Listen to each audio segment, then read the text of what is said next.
Salve, salve! No ar mais um podcast Cultura em Foco. É aqui, no estúdio do nosso querido, para todos nós, não só da região serrana, mas do estado do Rio de Janeiro todo, Centro Cultural FESO ProArte. Aqui se faz arte. Hoje eu tenho a honra de receber uma grande personalidade da cultura do cenário nacional, mais especificamente do estado do Rio de Janeiro, que é o meu querido amigo Eduardo Nascimento. Ele é o coordenador do escritório estadual do Ministério da Cultura no estado do Rio de Janeiro.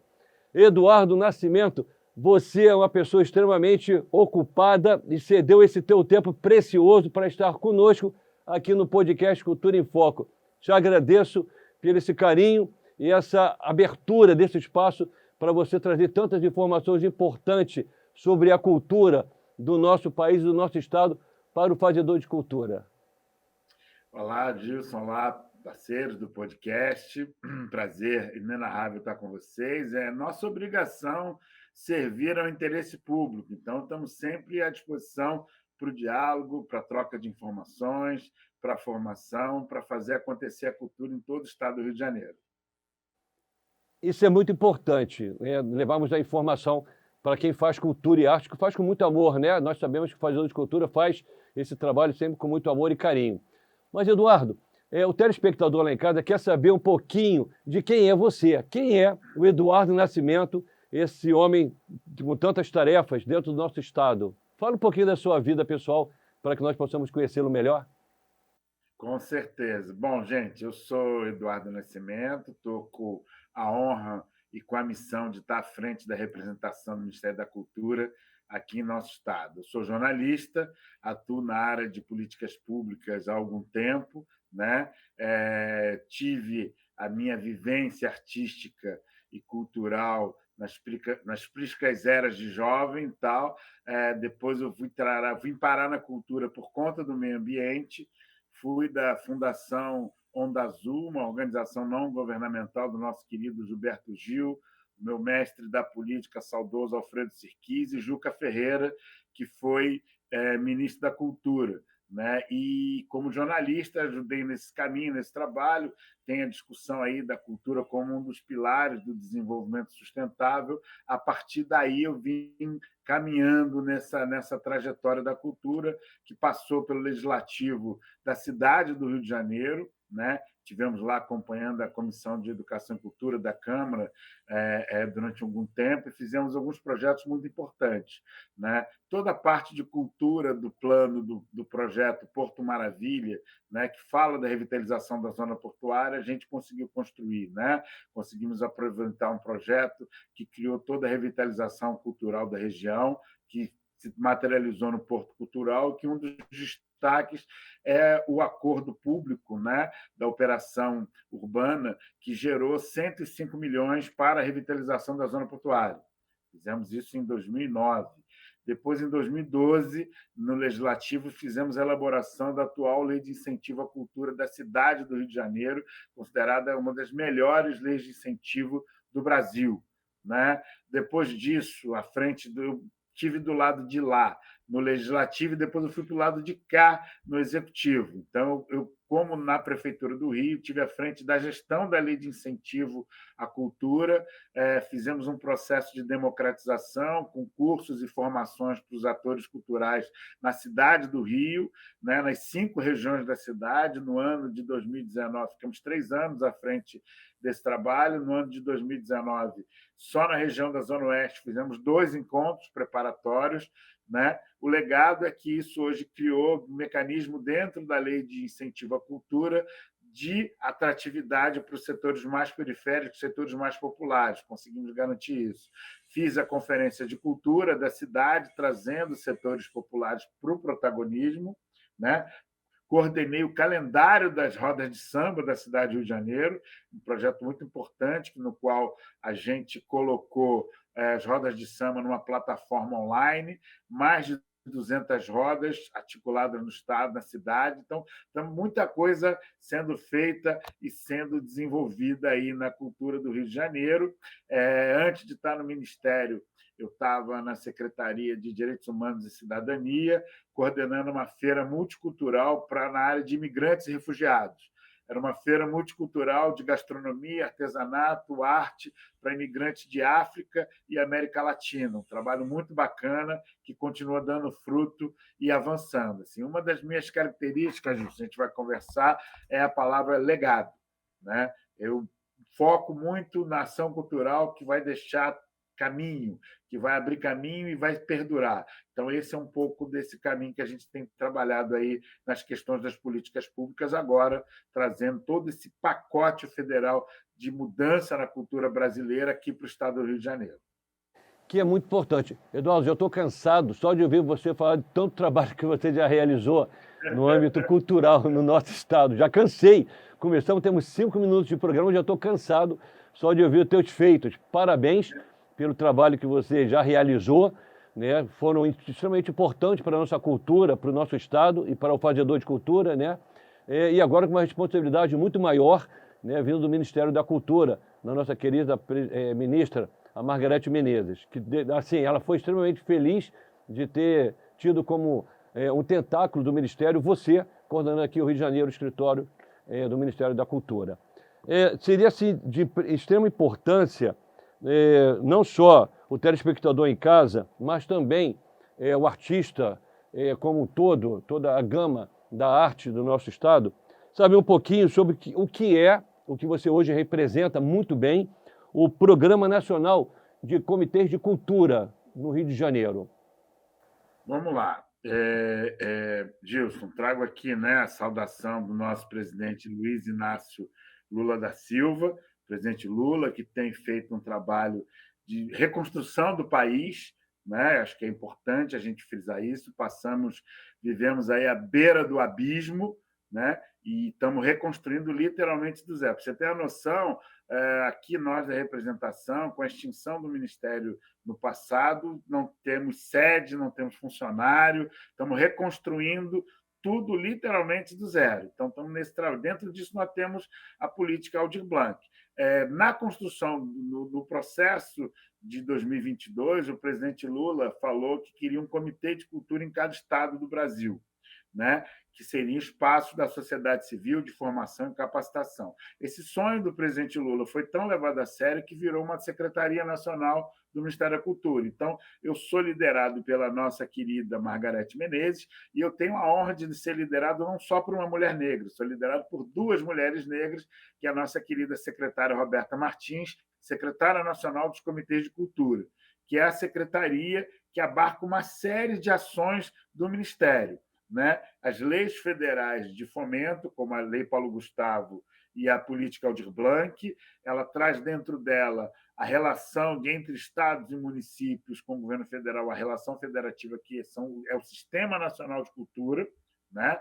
Traz também a área de participação social, que foi a Conferência Nacional de Cultura e o Conselho Nacional de Cultura, e traz do lado de cá, né, onde eu estou, a parte da área de articulação e governança, que tem os escritórios estaduais, que são as partes de interlocução e diálogo do Ministério nos estados, e isso é uma novidade, Gilson, porque anteriormente eram representações regionais, eram 7, e hoje nós temos 26, mais o Distrito Federal, ampliamos, em cada estado tem um, e o Comitê de Cultura propriamente dito, que é um programa que trouxe a sociedade civil, é um time de organizações não governamentais, são 4 ONGs, que estão correndo o estado, fazendo formação, capacitação, né, e mobilização das políticas federais, além também dos agentes territoriais, que também vai ser uma novidade que em breve vai acontecer. Então, é muita coisa dentro da Secretaria Nacional, né, dos Comitês de Cultura,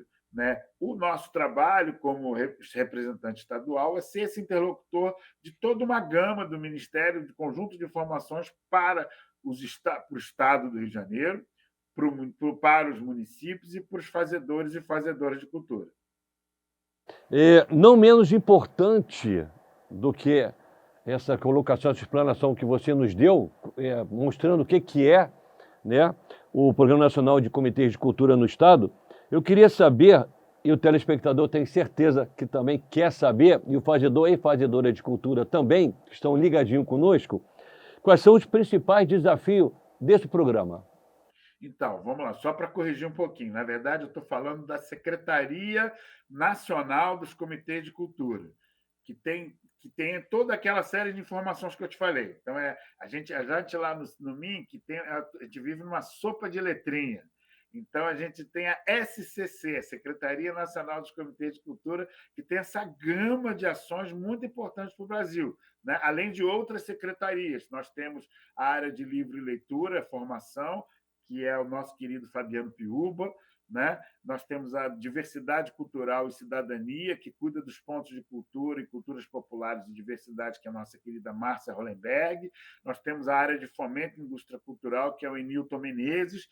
Também temos aí de direito autoral, isso é um conjunto de coisas, tudo isso coordenado pelo nosso grande gerentão, que é o nosso secretário executivo, Márcio Tavares, que faz essa coordenação de todas essas políticas públicas acontecerem simultaneamente no Brasil.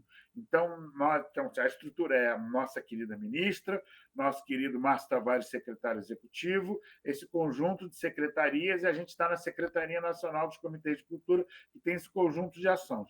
A Secretaria Nacional dos Comitês de Cultura, ela tem o programa dos comitês, mas tem mais outras coisas, como eu te falei, as leis federais de fomento, como a Lei Paulo Gustavo, né, que deu essa revitalização na cultura, e a Política Aldir Blanc, né, e que a gente está, no dia de hoje, com uma novidade muito bacana. Né? No dia 26 de maio, encerramos a fase de adesão dos municípios e estados ao segundo ciclo da Política Nacional Aldir Blanc. Para quem não sabe, é uma revolução, porque traz recurso federal da ordem de 3 bilhões de reais para estados e municípios durante 5 anos, ou seja, 2024, 3 bilhões, 2025, 3 bilhões, 2026, 3 bilhões, 2027, 3 bilhões, 2028, 3 bilhões. Nunca na história desse país teve tanto recurso federal chegando na ponta, no município. E qual é a novidade, Gilson? No dia de 26, conseguimos uma articulação do Ministério da Cultura, das representações estaduais, dos órgãos federativos do Ministério que lidam com estados e municípios, a adesão de 100% dos estados brasileiros e a adesão de 100% dos municípios brasileiros. Na verdade, 99,99999 dos 5.567 municípios, nós temos 5.565 municípios. Somente 2 não entraram. Ou seja, do Oiapoque ao Chuí, de forma inédita, nós vamos ter política de cultura e fomento cultural. Nenhuma política pública brasileira foi tão abrangente. Nenhuma. Isso é uma novidade. A cultura está fazendo um marco na política pública brasileira, chegando em todos os rincões brasileiros. Teremos fomento cultural a partir desse ano de 2025, chegando a 26, 27, 28. Mas tudo aquilo que a gente pensou, imaginou e quis de mudança na cultura, a hora é agora. É muito importante, Eduardo, essa sua colocação agora, porque é uma novidade. Isso se deu ontem, dia 26 foi ontem, hoje é dia 27, né? Isso é de suma importância para todos nós. O que você coloca como tendo sido esse feito tão importante? O que você acha que aconteceu para que quase 100% dos municípios aderissem a essa situação tão importante para o fazedor e fazedora de cultura? Eu acho que é a percepção do presidente Lula de que o governo federal tem que estar próximo das cidades. É nas cidades que a vida acontece. Né? Não adianta você pensar o governo federal como um ente abstrato. É nas cidades onde tudo acontece, é no município que a vida acontece. Dentro disso, o governo federal tem feito uma série de ações de territorialização, de aproximação de estados e municípios. Fizemos aí o encontro de novos e novas prefeitas em fevereiro, que foi um sucesso, lotou Brasília, né, onde fez uma grande feira, onde todos os setores do governo federal estiveram próximos dos prefeitos para criar a solucionática, como diz meu mestre Alfredo Serquis. A problemática nós já temos que construir a solucionática. Então, a gente teve todos esses setores ali envolvidos. No caso da cultura, a gente passou por momentos muito difíceis, né?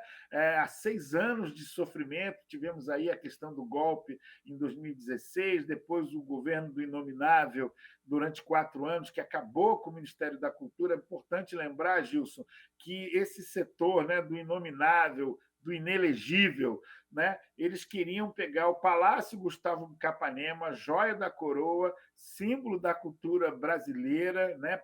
Representação da arquitetura modernista mundial, botaram no Mercado Livre, no LX, no classificado. Vende esse prédio histórico de valor inestimável e inenarrado por o melhor preço.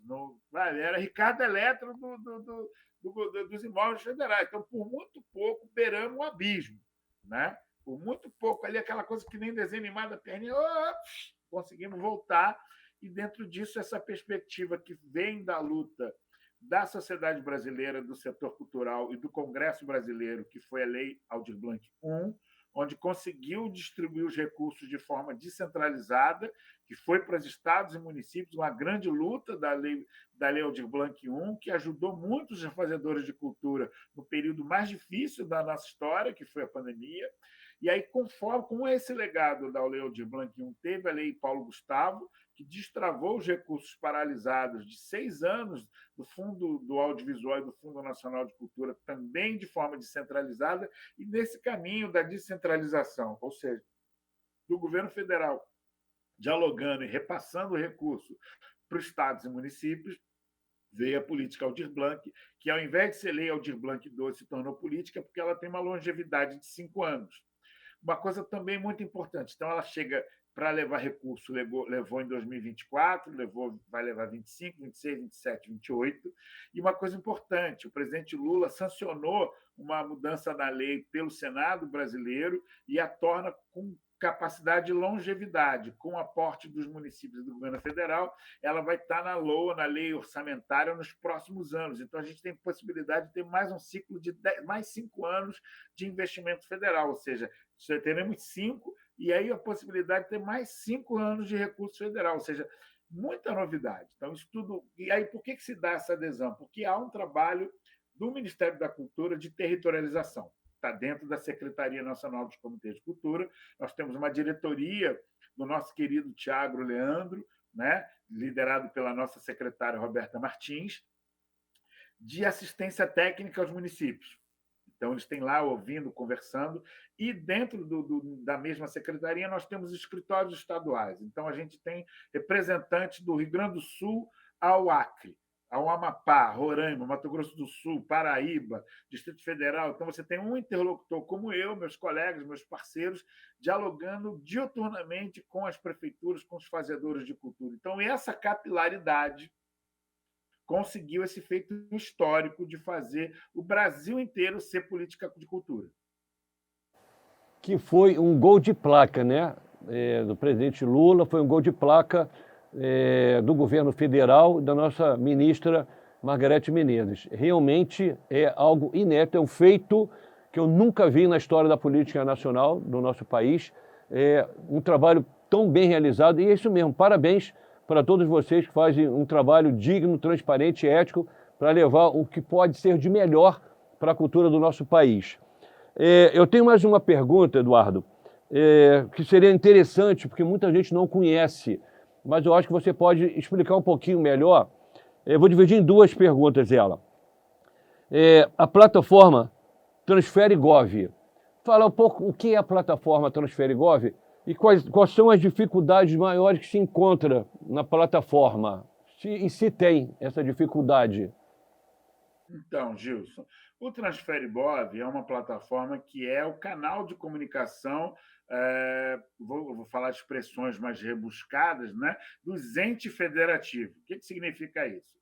O governo federal, os estados e municípios. Toda a parte de convênios e relações de financiamento se passa pelo TransfereGov. Né? Você não tem relação bancária, né? Todas as transações financeiras de convênio, né, se passam por ali, ou seja, os convênios, pagamento das emendas federais, os projetos, o PAC, né, o Bolsa Família, né, o Pé de Meia, todos os programas federais, a transferência, a Transferigov é a plataforma para transferência de recursos do governo federal para os estados e para os municípios. Ela funciona. Tá? 1. 2. Ela é de suma importância para os municípios. Os municípios têm que estar com isso aí na ponta da língua ali atualizado. E da nossa parte do governo federal, nós tivemos aí todo um trabalho de ter uma equipe técnica que ficou fazendo todo o processo de adesão do município à política Aldir Blanc, tela a tela, online, em tempo real.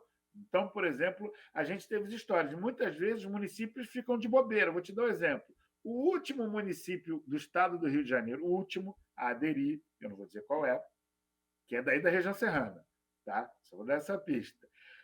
Porra, puxa dali, puxa da acolá, saudar aí nossa, não vou dar os nomes aqui, a pessoa líder da gestão matou no peito, foi lá fazer, quando estava tela a tela com o governo federal, começou tic, tic, tic, pum, não entra, tic, tic, tic, pum, não entra, tic, tic, pum, não entra. O que se descobriu?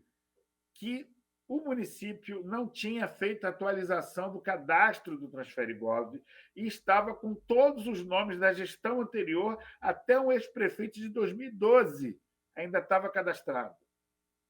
Então, as gestões têm que ter responsabilidade, tem que ter o profissionalismo e tem que atualizar a sua participação, que é onde chega o recurso. Então, você tem uma série de programas federais que têm recurso para os municípios e, muitas vezes, o município fica de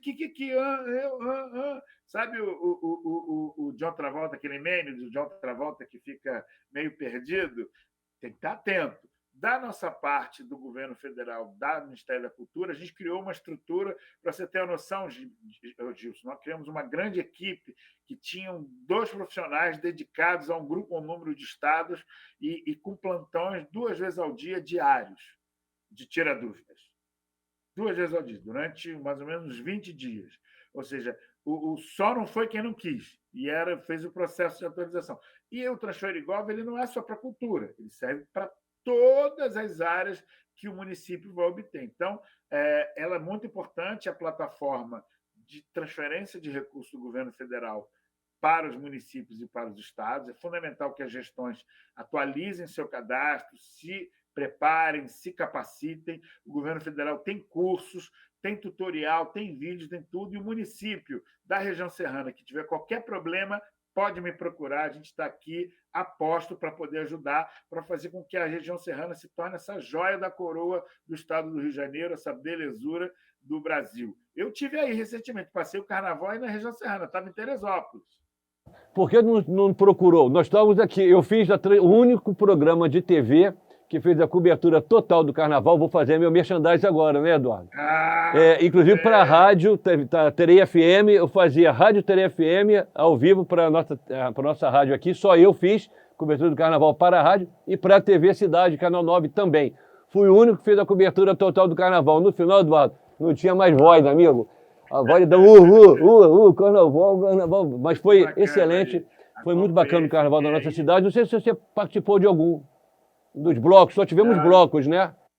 Não, eu fiquei acompanhando, eu fiquei um carnaval mais sabático, fiquei aí fã nas cachoeiras do Parque da Serra dos Ovos, virei figura fácil, andei em todas as cachoeiras, ficava ali perto ali da Granja Comari, naquelas feirinhas de música, ali no parque, ali, foi muito bacana ali o negócio, muito bacana. Então, devo ir em breve aí, acho que dia 28 eu vou estar em Teresópolis de novo, hein? Meu convidado, fora do ar, nós vamos conversar sobre isso, vamos falar sobre a tua vinda aqui, nós vamos almoçar juntos.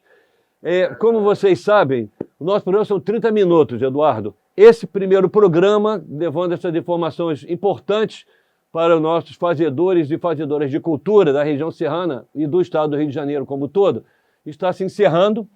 Agradeço a sua participação nesse nosso programa tão importante e a sua presença, mais importante ainda, para mim é uma honra tê-lo conosco aqui no podcast Cultura em Foco, trazendo essas informações do governo federal, do Ministério da Cultura e do teu trabalho, da tua coordenação, né, aqui do Ministério da Cultura no Rio de Janeiro, mostrando essa capacidade incrível que você tem, esse homem que também é um grande fazedor de cultura do nosso estado. tá? Parabéns pelo trabalho que você tem realizado à frente do nosso Estado como legislativo, executivo e agora no Ministério. Deus te ilumine sempre, dê cada vez mais força e mais ânimo para tu continuar trabalhando em prol da cultura do nosso Estado e do país como um todo, né? Vamos ficando por aqui. Agradeço ao Eduardo esse carinho, essa presteza de estar conosco no primeiro programa. Vamos passar para o segundo programa do podcast Cultura em Foco, aqui no estúdio do Centro Cultural FESO ProArte, fazedor de cultura e de arte da nossa cidade de Teresópolis. Obrigado pela audiência, pelo carinho de todos vocês, por permitirem nós adentrarmos a sua casa, levando essas informações tão importantes sobre a cultura do nosso estado, do nosso país.